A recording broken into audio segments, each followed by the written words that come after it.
die, then, you know, definitely get my attention. That takes priority.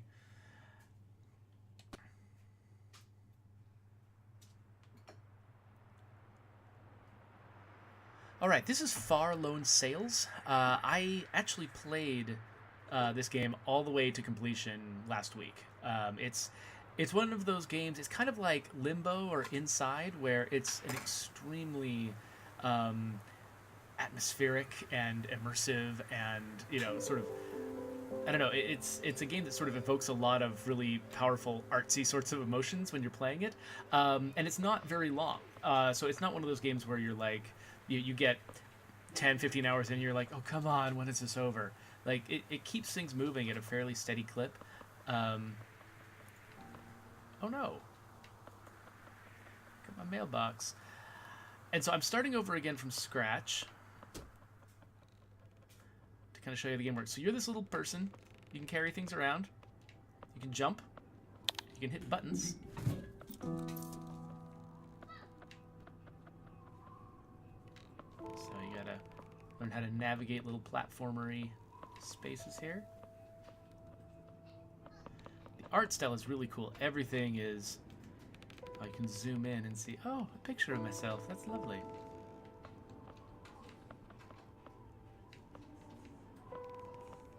We got all kinds of stuff here. Let's just throw everything off the edge. Got my suitcases. Is that it? Oh no, is there a lantern up there? I don't think I can get that lantern. Epic Sakura, you are not late at all.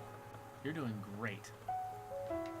Actually, let's I want to bring as much of this stuff with me as I can, so let's just shove everything along. I think I left a lot of stuff behind when I first played because I didn't know how valuable everything was. Come on, you can do it, little guy. Yeah, they're trying pretty hard to make me not want to do what I'm doing right now. So the reason I'm grabbing all this stuff is because I'm about to get inside an enormous steam-powered vehicle. That basically, I don't know if it's steam powered, it basically has a Mr. Fusion in the back, and any garbage you can pick up, you can throw in there to use as fuel. So I'm just going to shove all this stuff. Come on, let's go. Down the hill. Oh, yeah, come on. You can do it. I don't want to leave anything behind, I'm just... So you can see the world, like this area that I'm in here, looks like it used to be a lake or a river, but this whole area has just dried out and become desert. You get the sense as you're exploring this world that it used to be a vibrant and civilized place, but now it's just, all the people are gone, and there's nothing left to do but move on. Oh, it looks like there's a little bit of water, but it's probably brackish and disgusting.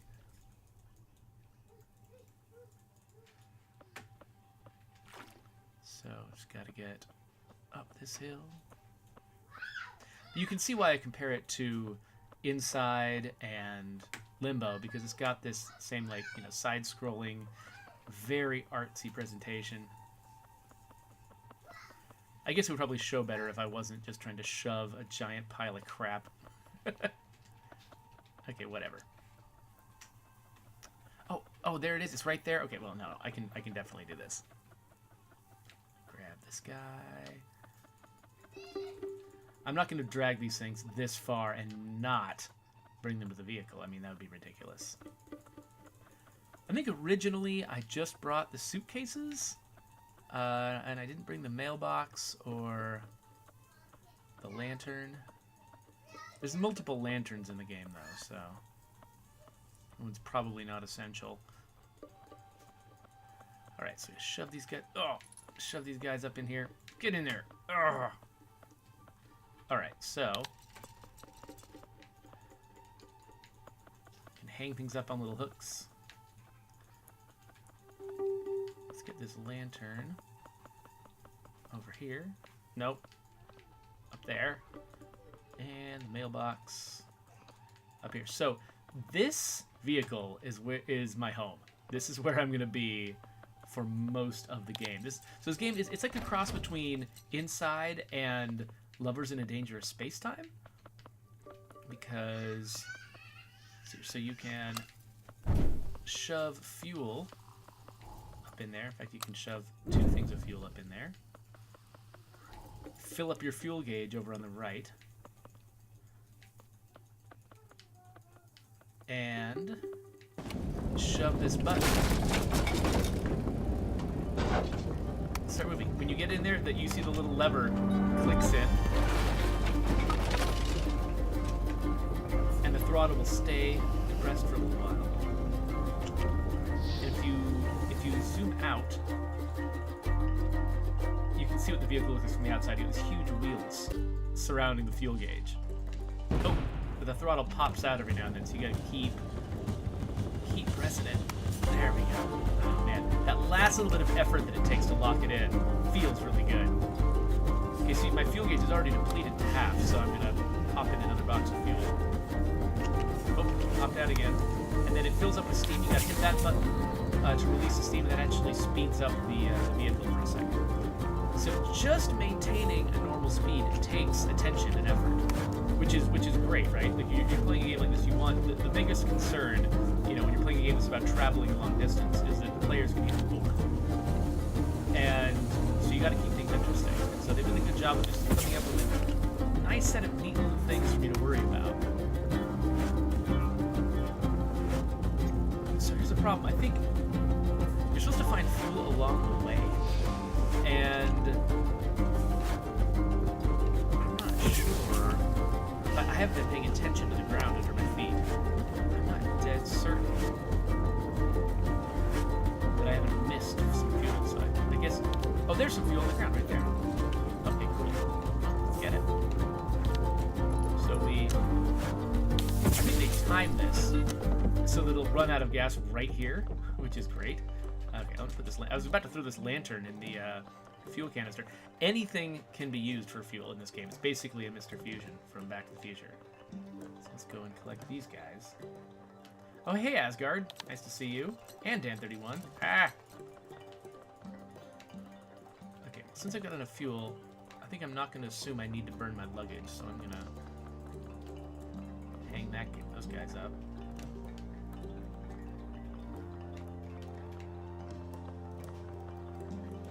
So, at first, collecting all this fuel is kind of a hassle, but eventually, you basically, over the course of the game, you improve this vehicle. You add new modules onto it. One of the modules you can add is one that will automatically collect anything that the vehicle rolls over. So, it's kind of like a clicker that way, where, you know, at first you start out doing the tedious thing, but then over time, you unlock the ability to do things, you know, in a more automated way.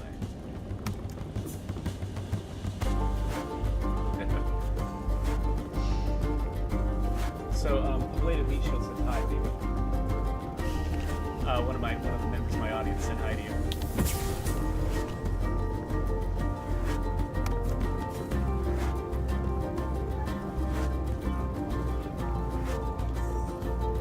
They said hi, Mrs. Carr.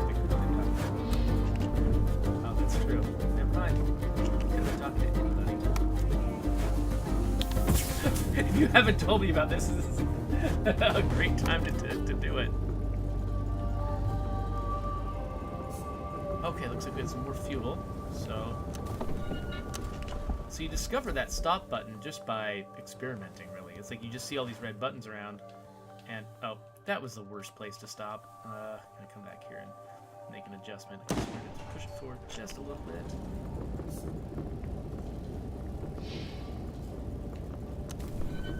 Nope. It's almost impossible to jump up into that area without hitting the stop button. Which is good, because if you want to stop quickly... Oh. If you want to stop quickly, it's pretty easy to get up in there, but if you're like trying to carefully gauge when you stop, there's a temptation to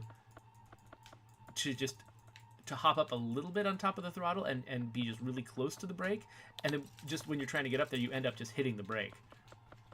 Okay, so Q1 up right there.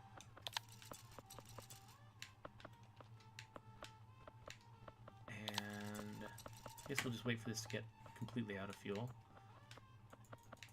then we'll just throw this one down here. All right. Time to keep moving.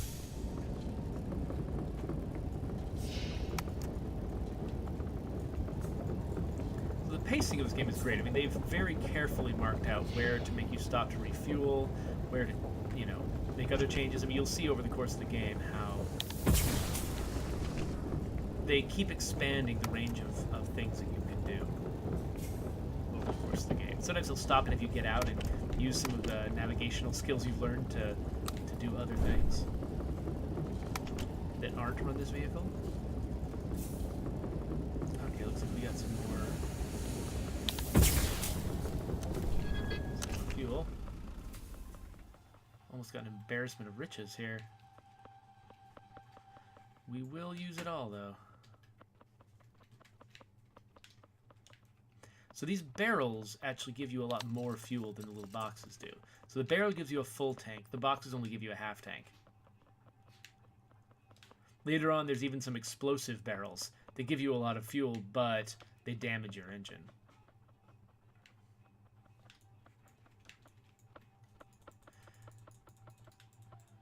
All right, keep moving. Oh, getting up this hill is hard. Come on, you can do it. So it's slow, but I think once we get to a chance to pop some steam, we should be okay. Come on, little engine that could. There we go. Yeah, Drac, they really worked hard to prevent you from needing to learn a lot of different controls or, you know, other skills in the game. Like, basically, there's just jumping and grabbing. That's all there is to this game. And that actually was not what I meant to do. So it's easy to do things by accident, which can be a little bit frustrating sometimes. But yeah, so you just need the B button for grabbing stuff and the A button for jumping. And that's it.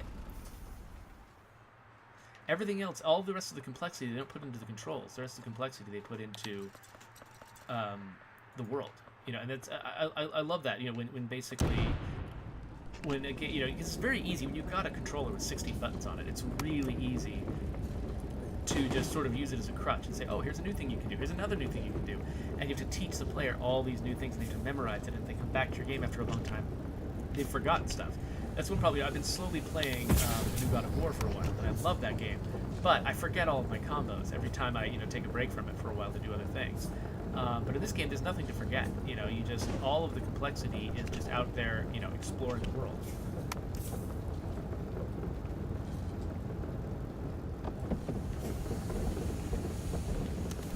Stop. I think we need to stop. Maybe we need to hit something very gently.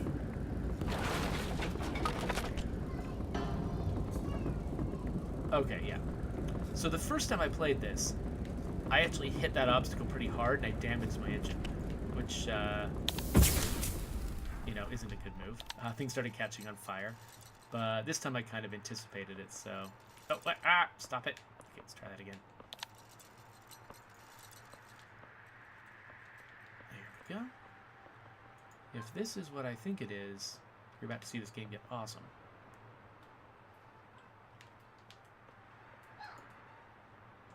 I'm not sure what that was, but it's going off the end of my vehicle now. Alright.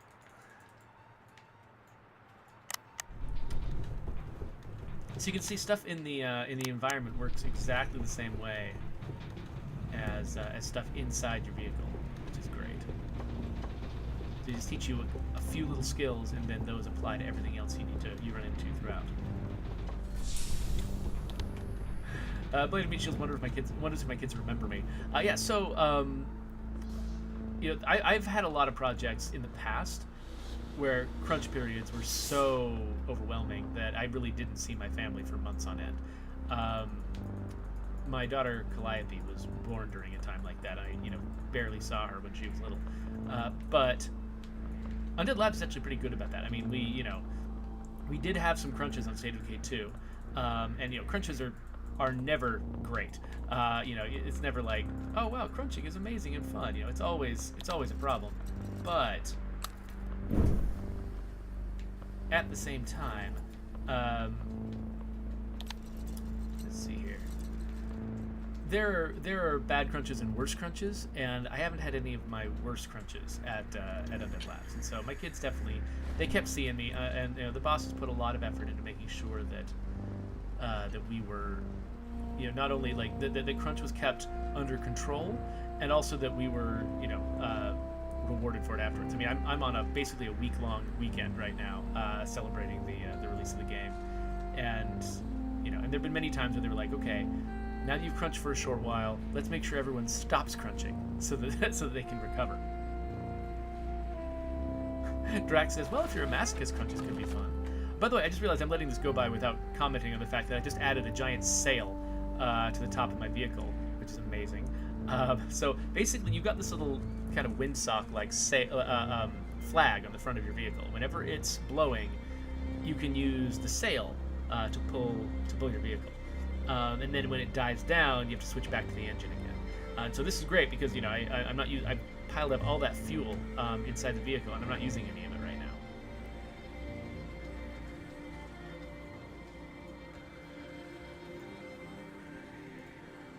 Yeah, a blade of meat shield is speaking for the company, saying, "You're no good to us dead. Go remind yourself what your house looks like." Exactly. I mean, they say things that are very much like that. Like, there are periods where we have to hit a certain goal in a certain time, and so everyone needs to sort of amp up the velocity a little bit, but then they're always like, we realize how painful this is and how much we're asking of you, so we'll tell you exactly. So one thing they do is they tell us exactly how long they're going to do it in advance so we can plan for it. And so they commit to it ending at a certain point, which is really important. I've been on crunches where people are like, okay, start crunching, and you basically get the sense that until the game ships, the crunch is just going to continue and probably just get worse and worse and worse. And I haven't had that experience at Undead Labs. So here we go, we're just sailing. So this game is very chill, right? There's certain parts of it that get intense, but a lot of the time you're just sort of sitting back and looking at this beautiful world. I mean, I love the art style. The fact they've desaturated everything except for the reds. And the reds are actually kind of desaturated too, but by comparison, they seem vibrant, even though they're actually, like in most other games, these reds would seem practically gray. All right, so we're gonna destroy that. Awesome. And then probably collide with something. Let's, oh, crap. Oh, crap. Everything's on fire. Oh, no. What are we gonna do? We gotta... Whew. All right. I guess that could have been worse. So I love that thing, by the way. Like, whenever you want to like deal with parts of your ship being on fire, you just carry this thing around, spray it. They've got other features they add to the vehicle later that work the same way, which is pretty awesome. So, okay, it looks like we can't go further forward right now. So let's scoot down here. Oh, there's some stuff underneath the vehicle. I mean, I cannot let carryable objects pass me by. I have to pick them up. I have to. Doop-a-doop-a-doo. So this is our luggage rack up here. Oh, what? I thought it was a... There's not one? Oh, okay. I thought there was a hook there. I guess there's a hook there.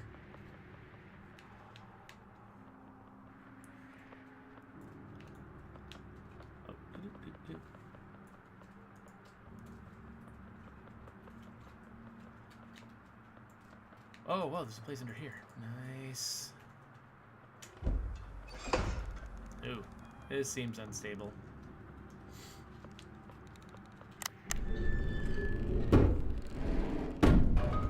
And there that goes. I don't even know why that was up there, honestly. I mean, who puts the screw for a boat on top of the boat? Oh, I need to go the other way now.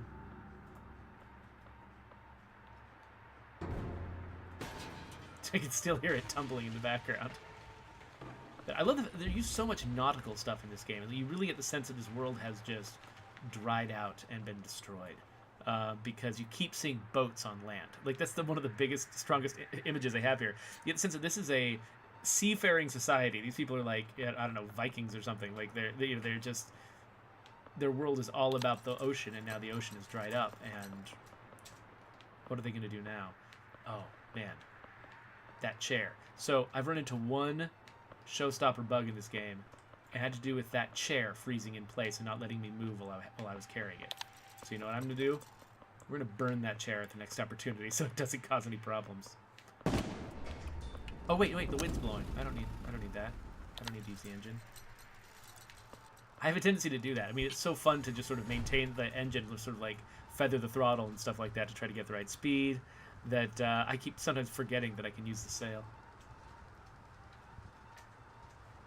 A Feral Director A is pointing out that that there was like apparently maybe a 14-month crunch on The Witcher. You know, and I've heard rumors about, you know, other big games, big open world games especially, having just insane crunches. I know like the Red Dead Redemption and GTA teams sometimes are rumored to have had really bad crunches, and that's you know, one of the things that's difficult about working on a game like State of Decay is that a game like that really demands a lot of hard work, just more than you can ever anticipate. Like no matter how much work you anticipate a big open world game being, it's always more work when you get there.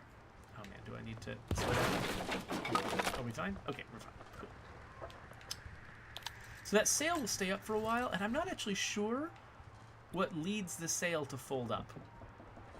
Because sometimes it folds up,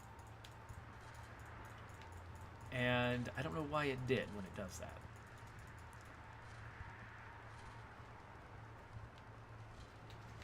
But yeah, like a big open world game like State of Decay just usually it always is going to demand more work than you expect it to be in. Avoiding crunching too hard and just burning people out is really hard in a game like that. So I actually kind of, you know, admire my company even more than I normally would for the fact that they managed to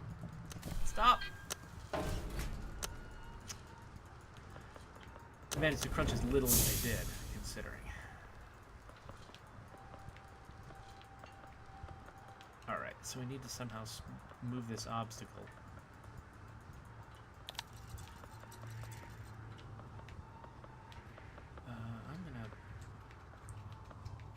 This up here?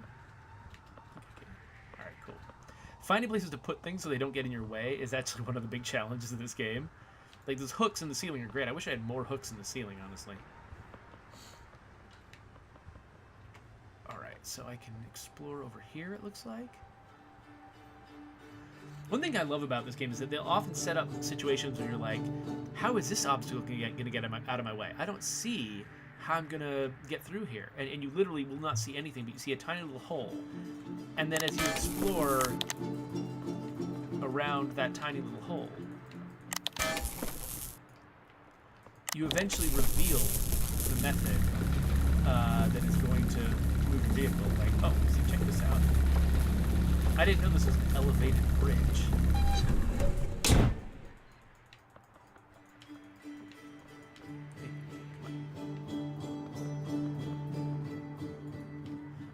Like, I was assuming that we were gonna, like, you know, move that big dangly bit that was getting in the way of my vehicle, but instead we actually moved the entire bridge. Of course, my vehicle's still down there, so I don't know.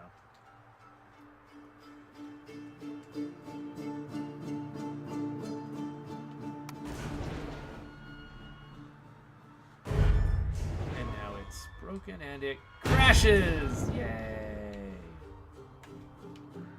And this is the part where I learned for the first time that my character has a parachute. My skirts let me fall any distance.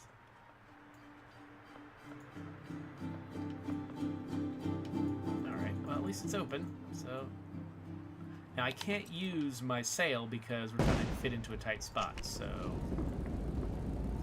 Time for the engine instead. Yeah, Epic Secure, the music in this game is really good. Like, they keep it silent a lot of the time because that contributes to the sort of empty, you know, abandoned world sort of atmosphere. But when they do start the music, they're serious about it.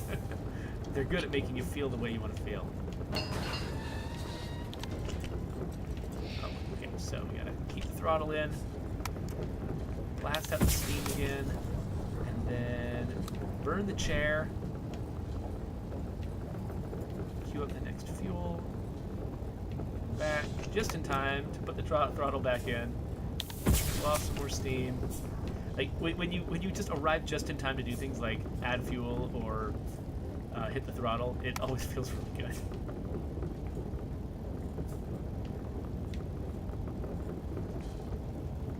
Oh man. So let's stop it.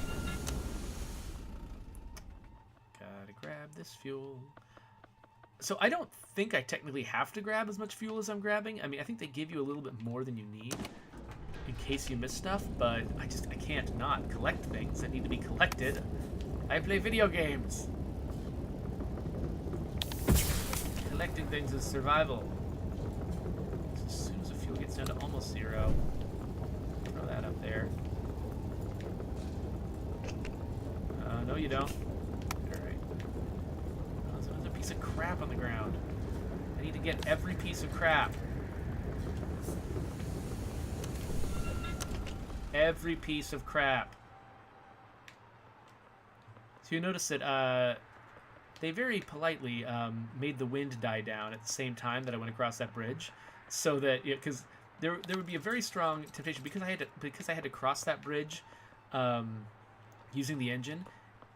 It would have been very tempting for me to just keep the engine going, which is really what I did. I mean, I wasn't paying any attention to whether I needed the engine afterwards. So I'm trying to put these in a little bit more of a out-of-the-way place. Right here.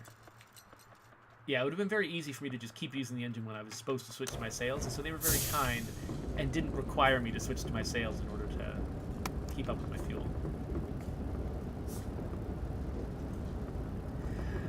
Yeah, Asgard is right about this game being very relaxing. I mean, it's, collecting stuff is a huge part of it, which feels good in sort of a light way.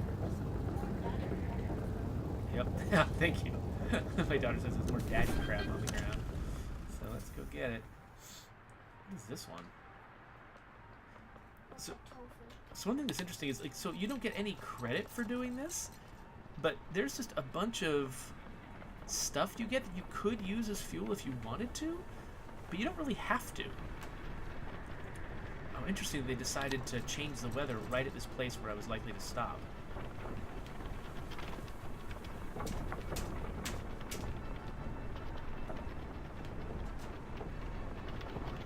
So while I'm stopping and grabbing this stuff, they decide to sort of make it a little bit stormier.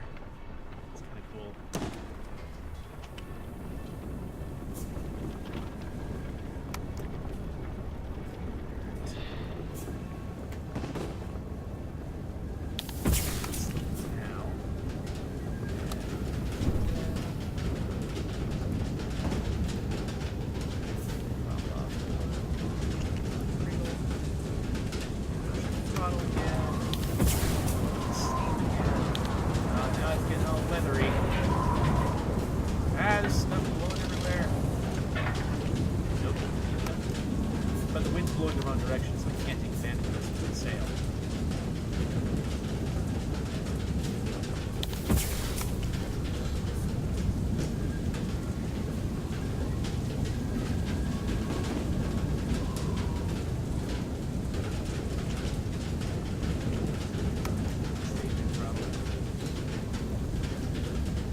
This is not as bad as the weather gets. There are some parts of this game where the weather is literally trying to kill you.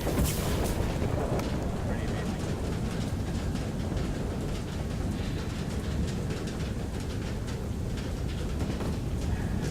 Yeah, Blade, I'm still pretty impressed by how receptive my child was too. Because I don't even notice half the time. Receptive means you notice stuff. Because I don't even notice when I have fuel to collect most of the time. You're even playing a different game.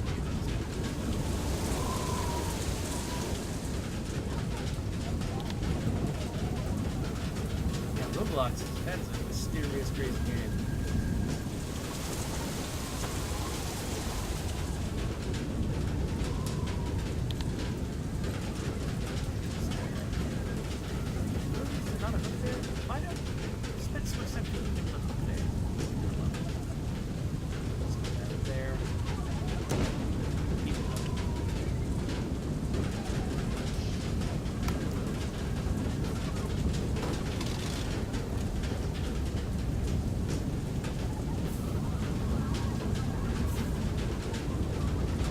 Twitter, I said that this game was it was like Inside, only you're inside something.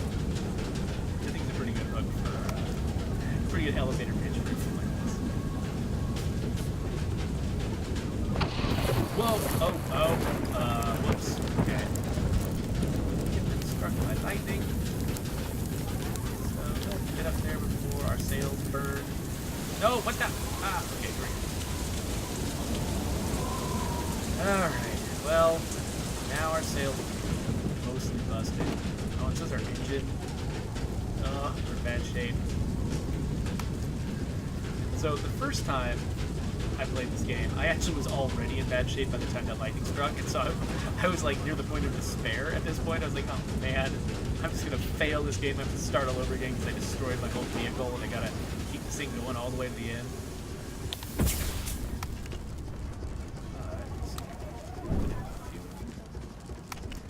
What'd you say? Oh, I have no idea. I do not know the first thing about Roblox. I wish I did, I think, because it does seem like it's becoming a pretty important game. Like, I mean, I think that so many adults, especially in the game industry, are just kind of unaware what's going on with Roblox, but everyone who's 12 and under is like, it's the main game that's going on right now. You know, it's like people my age are all worried about PUBG and Fortnite, and those are popular with kids too, but especially Fortnite. Yeah, especially Fortnite. Oh man, this thing just barely works now. Let's go. Kids also like Minecraft too. Yeah, that's true. Kids are still into Minecraft, but the thing is, like, adults are into Fortnite and Minecraft too, so we're aware of that. But adults don't play Roblox, and so it's really easy just to lose track of this kind of important force in the industry. I think there's so many little mini games that this, and it's so like moddable. Apparently, I assume that it's mods because it's got so much copyrighted material in it that there's no way they're paying for. Take down Pokemon Red Cross and it copyrighted the 3D thing. Yeah. So anyway, so I'm just expecting that like 6 years from now we're gonna have an audience of grown-up gamers, and 10 years from now an audience of grown-up gamers that were raised on Roblox. Stop that early. I think I need to get as close to this as I can. I just don't want to hit it too hard. I'm pretty sure it's an obstacle. Boom. Alright. I have 52,000 money! Oh, we got so folks in my chat are actually they like Fortnite, but they actually don't play the PUBG style version of it. They play Save the World, which is interesting. I guess that's the one where you're fighting zombies. I guess folks who follow me on Twitch, a lot of them know me through State of Decay, so I guess I'm not surprised that fighting zombies is your favorite. Alright, so the vehicle's going to roll in here. And Ablative, I think that your question about how you repair the vehicle is about to be answered. So there's lots of different ways that I could have damaged the vehicle, and I was actually being careful this time around not to damage it, to avoid damaging it as much as I could. But they include that lightning strike just to make sure, no matter what you do, your vehicle is damaged enough to be worth fixing. So the vehicle has an option to roll into exactly this spot. There's so much orchestration that they do. Like, they get you out of the vehicle and then put the vehicle on a slope and drop it towards an obstacle. Whoa. There's a bunch of stuff I need to put in the vehicle. Hey, stop. Stop it. Stop. Stop. Stop. I need to go back and collect all the things I want to collect.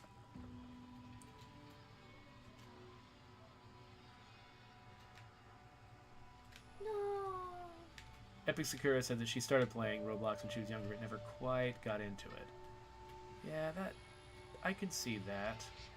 It is definitely. I mean, it's definitely a game for people who have a taste for mods, for games that kind of feel kind of cute and amateurish and unfinished, but still interesting and just doing weird stuff you can't see anywhere else. I feel like, yeah, like Roblox is a game for future modders. So I'm gonna be a future modder. Maybe you are. I don't know. No, Like- I wanna volunteer that I am. Oh yeah, that's right. Actually, Well, see, modders usually mod in their spare time, and so you could work at an animal shelter and be a modder at the same time. That'd be totally fine. And also, maybe I want to volunteer for. Oh, that sounds like a good place. Okay, so I'm gonna stop the vehicle real quick and get it repaired. So now that I've brought this welding torch, oh, I didn't actually hit the button. Let's sit here and so you can see over in the front of the vehicle there are these health bars. Like look at the one that's got the sail symbol on it, the 2 vertical bars.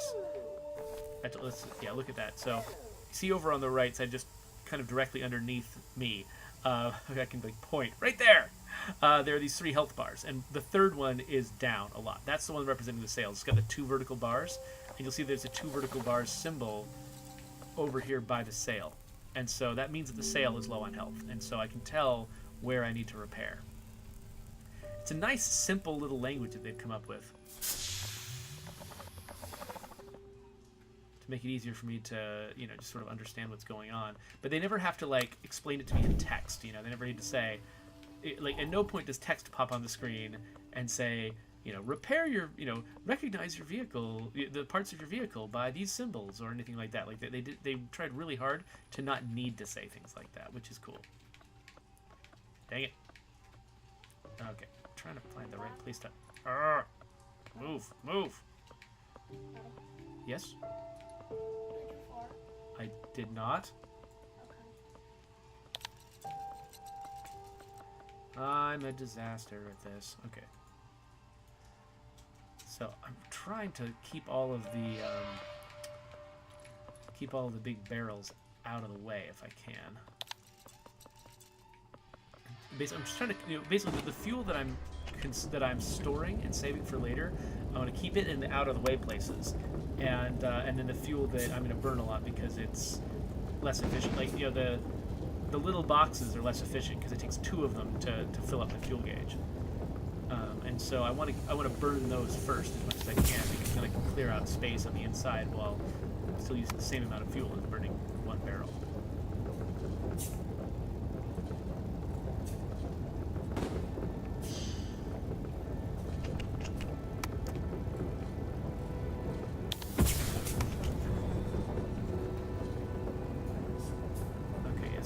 I got to keep periodically checking my flag to make sure that I'm not.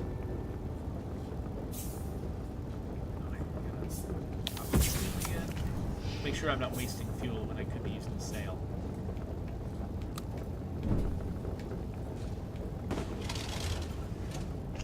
Oh, the throttle popped again.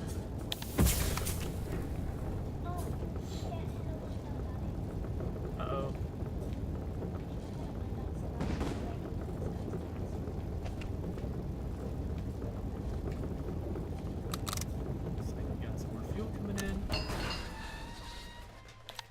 Stopping at just the right time. I got in.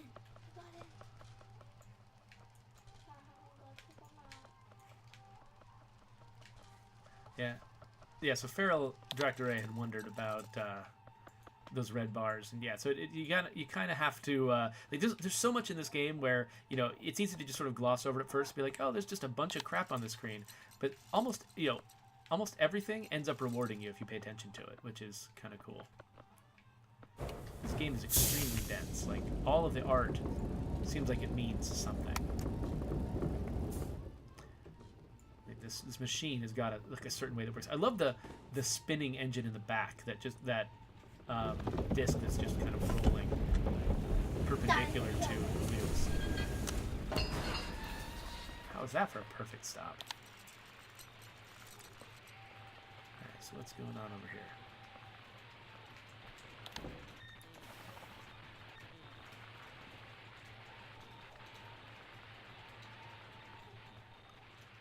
Where am I going? So I've already forgotten most of the things that happened in this game, even though I've just finished playing it last week. Oh, I've got a radio.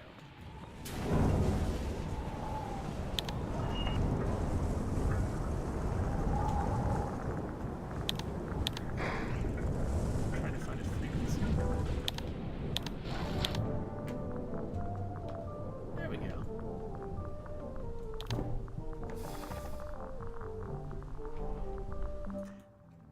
I got some chillin' elevator music.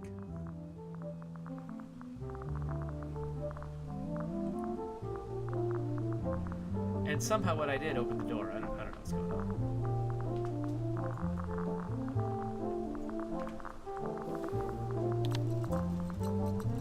Now I've got an elevator. Now I've got a radio. Seriously, I gotta... Okay. No.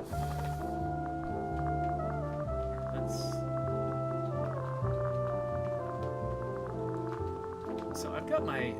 Oh my gosh. So I've been saving so much fuel in this vehicle that it's just all over the place. I gotta figure out a more compact way to store it. So I think I'm just gonna try to fill my bedroom with all the things I don't need, and then use the hooks that are downstairs to contain all the stuff that I might need.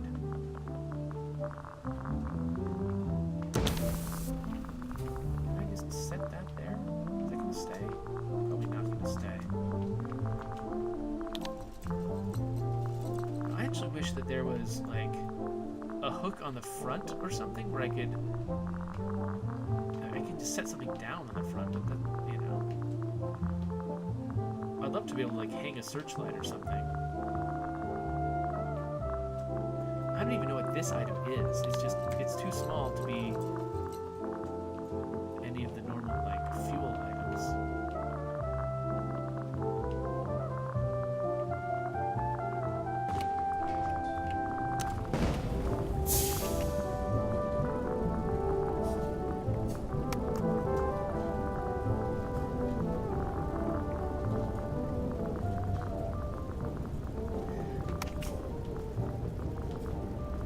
Drac is saying that this game would be a good example for someone who wants to figure out how to communicate with players without using words. And yeah, I agree. This is a really good, like, just playing all the way through this game. I mean, here and there at the very beginning, it uses some words to tell you things, and I think even it might do so unnecessarily a few times, where like the game actually did communicate just well enough. Actually, I think a lot of the time, maybe they'll just show a button icon and they won't show any words. They'll just say, hey, B is what you want to press near this thing. LT is what you want to press near that thing. But they still avoid words wherever they can, which is good. I remember some of the best advice I ever got as a game designer was when I was working on the tutorial to one of my games. And you know, I just kept writing these long things. It was a game for kids, and so there was definitely a legitimate concern that, you know, kids even more than adults will often try to avoid reading when they can, and you know, if you've watched my stream at all, you know how much I just avoid reading, and he challenged me to try to express every tutorial message as a button icon and a single word, and he was like, you know, if you can do that, then you know, then you're doing it right. If you have to use any more than that, it should feel like, you know, it's an emergency. And we tried to stick with that with at least certain parts of State of Decay 2. The problem is State of Decay 2 needs so many elaborate explanations for some of its mechanics. It's hard to stick with that consistently throughout. There's certain parts of it, you know, where like when you need to be reminded to dodge, it just says B button, dodge. That's all it says. We try to keep it that way wherever we can. So I actually had to resort to using one of my barrels. Oh, wind! Wind! I did not have to resort to using one of my barrels. What am I thinking? Thank you, guys. Of course, they put giant windmills in the background to remind me that the wind is here. I'm sitting here blowing through my fuel. This is what I do all the time in this game. I'm not a very observant person. And so, you know, I think that if my wife, for instance, were to play this game, I think she would never miss a cue like that. She's always sort of like, she'd also be good in like SWAT team breaching type situations, because it's all about sort of looking deep, not just looking at things right in front of you, but seeing everything that's behind it as well. And I'm really bad at that. Like if I'm in a room, you think you're good at that too?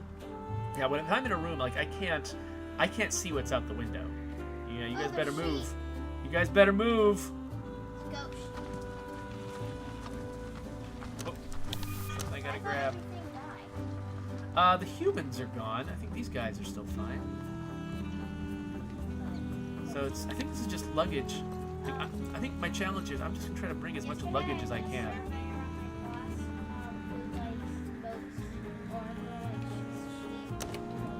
What am I doing? Yep, everyone likes goats. That's why Goat Simulator is so successful. Okay, so the brake is the brake gone? Okay, hold on. Why are we stopped? Is the anchor down? Maybe I need to start the... Okay, I needed to start the engine to get the anchor. See the anchor that's below my feet here? I needed the anchor to come up, so... Nope, stay. Yeah, so sometimes the sails want to fold down, and sometimes they stay open, and I really don't know what the rules are. Okay, yeah, so there's this lever that comes down right here when they're going to stay open. Is there something I can do to, like, manually lock them up? I guess I can drop the anchor, but that doesn't really lock them up. I love this, the Blue Isles. Like, they're really trying to ram home the idea that this world has completely changed. I'm gonna play Elemental Battlegrounds. Cool.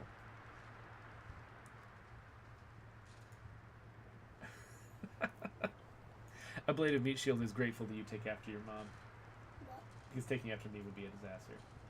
No. That's what he thinks, but a blade of meat shield I'm the is, only you know... left-handed kid in my family. That's true. She is kind of a special kid in our family. She stands out. Actually, Milo might be left-handed. Yeah, that's true. We haven't proven one way or the other with our son.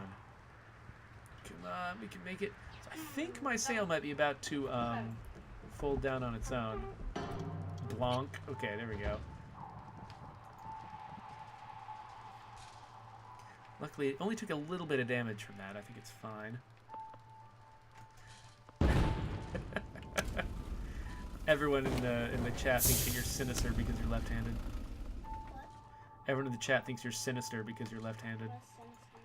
Sinister means kind of creepy and evil, but actually the word literally means left-handed.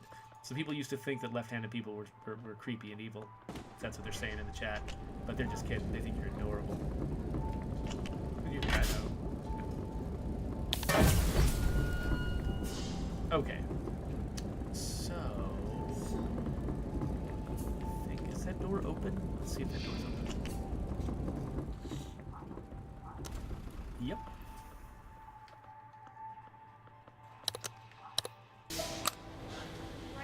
Oh, looks like we're elevating. Okay, so I expected this to be an elevator for me, but it's an elevator for my vehicle. Oh, it's both. Can you turn that down just a little bit? I'm not sure if folks can hear it through the microphone, but... Okay, yeah, whenever you're in a safe spot, that'd be cool.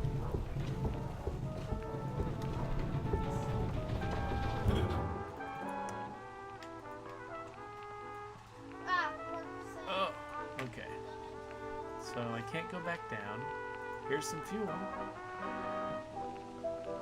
So it looks like my radio is picking up some music again. So I'm pretty sure if I hadn't grabbed that radio, I wouldn't be hearing music here. I don't even know what this little thing is. I think it's a sheaf of newspapers. Yeah, so I love this. So, like, the things that I'm collecting that are not fuel are completely useless. There's no reason for me to have this bedroom completely full of stuff. And they don't, it doesn't pay off at all. At the end of the game, they don't say, you know, hey, you collected so much luggage you didn't burn, and so you get prizes. Like, they don't do anything like that. They're just like, for me, it's just the story that I'm telling, you know, is about my character Not sure what I think maybe I need to drag that thing somewhere. The story I'm telling is about my character, trying to move on to a new life after the place where they've lived has been basically destroyed. And so for me, in my head, I want to have as much stuff with me as I can when I do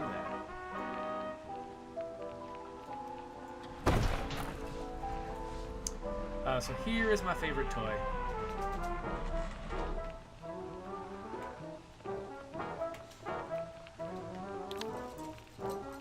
Oops. Wrong way. Okay, so this little guy is a vacuum. So as long as that sucker's on, I'm going to automatically pick up any fuel that I pass over.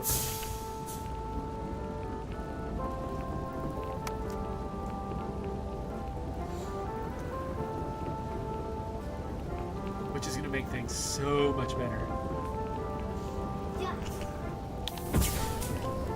And it'll just wait a little hopper right above the fuel,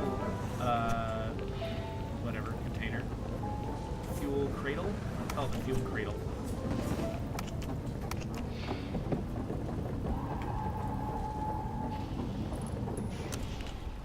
Oh, I'm all out of fuel. Oh, but that means it also turns off the... Oh, okay, fine. I didn't realize that this... I think this thing uses... So I think I use fuel faster. And I'm glad I don't get sucked up by it. I think I use fuel faster when I've got the vacuum running.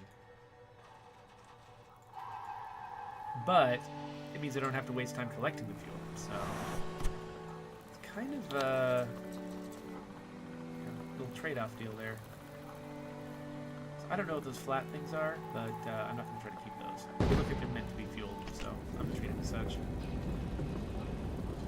Here we go.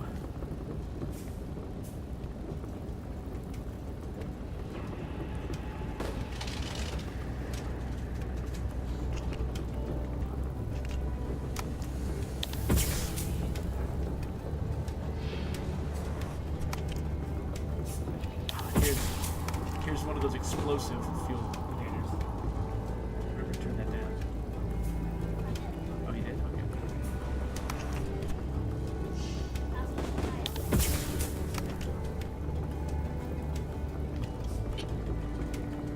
I have no idea if you guys can actually hear the game through my microphone. You probably can.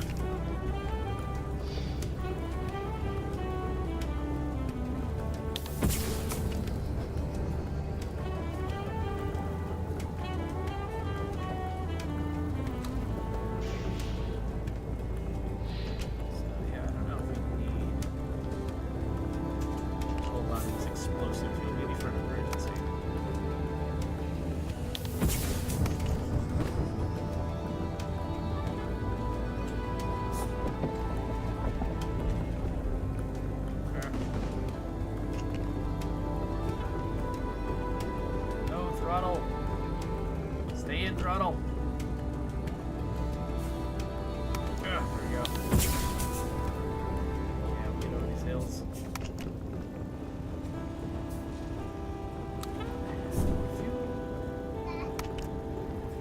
Oh wait. Oh, the vacuum turned off.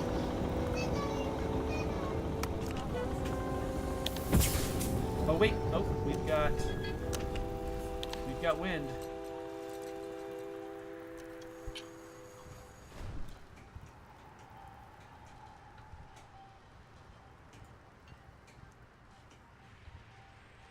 There you go. Yes, Epic Sakura points out that these fields are actually green. It's so funny because, again, this color of green, if you dropped it into most other games, would look like gray. But because this game is so gray, and because the only other color is red, this green feels like it's actually legitimately green. One thing I like, so I really love games like Far Lone Sails that try to make, to try to get as far as they can with as little hope as possible. Like they show you a world that is just filled with despair. It's nothing but despair. So that at the end, it doesn't take that much hope to make you feel a massive amount of relief. That's why one of my favorite movies is Children of Men, because it's the same kind of thing. It's like you look at this world that they're in, and just the despair is overwhelming, and there's no reason to have even the slightest shred of hope. And then the tiny amount of hope that they give you at the end feels like a miracle. Oh, 'cause can't we make it up this hill? And so I like that this game does something very similar with just the color scheme. You know, I mean, they fill it with so much gray.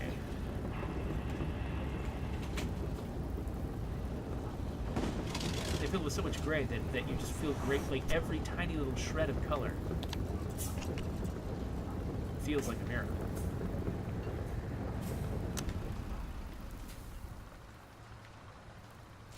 Yeah, I'm not keeping chairs. Chairs in this game are the devil.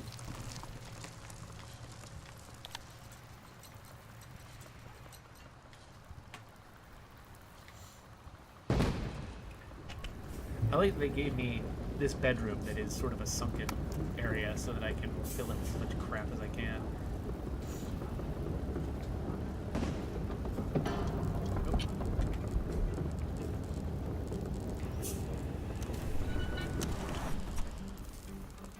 Alright. A nice well-timed braking job feels really good in this game. It's so easy to just collide with things. Oh, hey, stop! Stop. I'm gonna repair the sail real quick.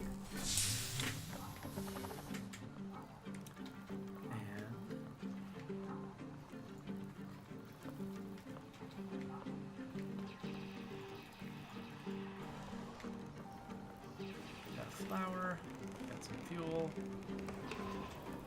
What else do we have?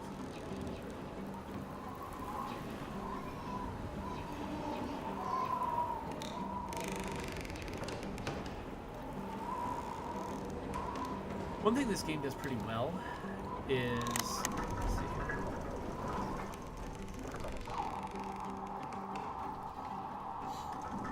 Is they avoid there's a really easy thing to do with like 2.5D type games, you know, games where it's a 3D world but you're only moving in 2 dimensions of it. It's very easy to do the frustrating thing where, oh wait, I need to make sure that I can actually get out.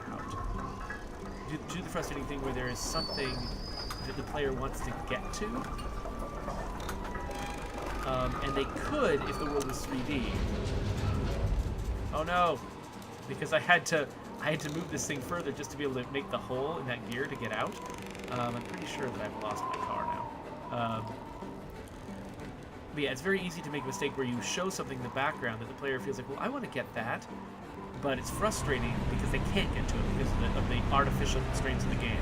Like, you have to work pretty hard to avoid putting the player in a situation where they feel like they should be able to do something. Like in the real world, they'd be able to do something just because of the three-dimensional nature of the world. But because the game is arbitrarily 2D, they can't do it. Like if there's, you know, a place where they're blocked by an obstacle, but they could just go around the obstacle if they were trapped in 2D.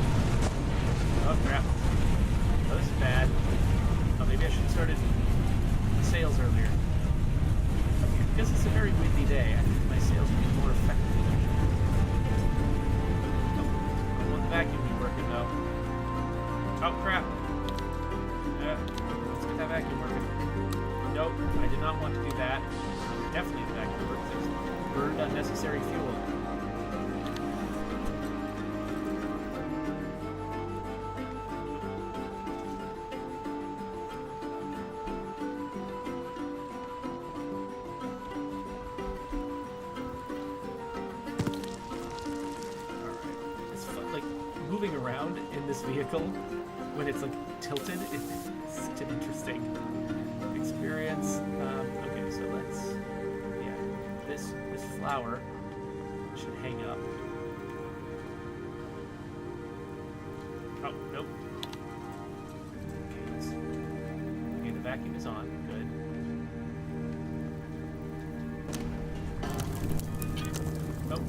on fire. Ah, fire, fire, fire, fire, fire. Fire, fire, fire.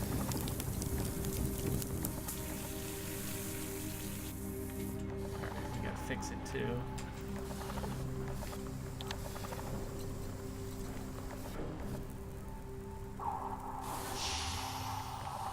Alright. So now where are we?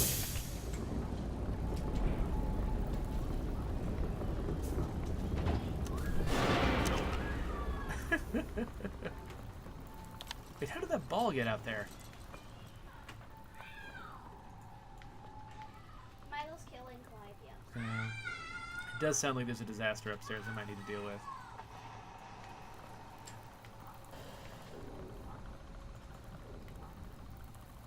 Whew. Alright. Yeah, I don't know if you guys can hear that upstairs, but there's definitely somebody fighting upstairs. So this is actually, I don't know what happens next here because I forgot, but this is actually a pretty good place to stop because I don't want to spoil this entire game. I mean, I could sit here and play it in one giant session, but I kind of don't want to because I want people to buy this game and have the experience themselves. So let's leave it here, and I'll go upstairs and find out what's going on.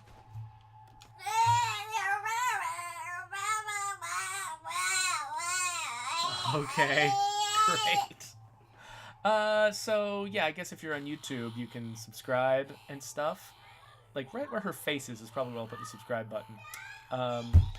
And I gotta go be super dad, I guess, and deal with whatever's going on upstairs. So I'll see you.